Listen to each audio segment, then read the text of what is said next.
l'être pécheresse que nous avions auparavant.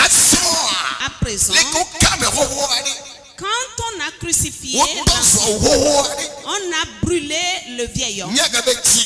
Nous allons encore le chercher. Nous devons faire de nouvelles choses ce matin. Est-ce le comportement ou le caractère du vieil homme sont encore dans ta vie? C'est eux qui ont décapoté tout le corps. C'est eux qui ont dispersé l'église. Ce qui fait que tout n'est plus uni. Mais je sais que depuis le premier de ce mois jusqu'à là, ce vieil homme est mort dans ta vie au nom de Jésus. Le vieil homme qui est mort dans ta vie au nom de Jésus. Ce vieil homme est mort dans ta vie au nom de Jésus. Par cela,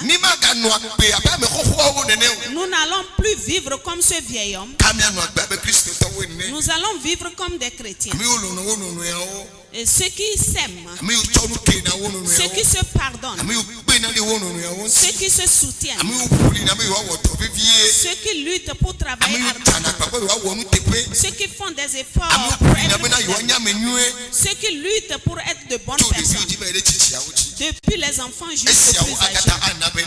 Toutes ces choses vont faire à ce que dans nos services, dans nos foyers, auprès de nos parents, ils vont chercher à ce que nous demeurons auprès de lui. Même les pasteurs, ils vont désirer que tu demeures dans les. Mais si c'est les œuvres du Seigneur, le pasteur même va prier que cette sœur, ce frère, l'Éternel chasse. Et si elle fait le il est devenu des rongeurs et c'est devenu de l'abcès dans jusqu'à ce que Dieu leur fasse partie. Et quand Dieu va te faire partie, personne ne va te chercher et ils vont dire merci à Dieu parce que le vieil homme est parti. Dis à ton prochain que ça ne soit pas ton cas. On a crucifié notre vie. Si on crucifie l'homme, on l'a tué, on l'a détruit.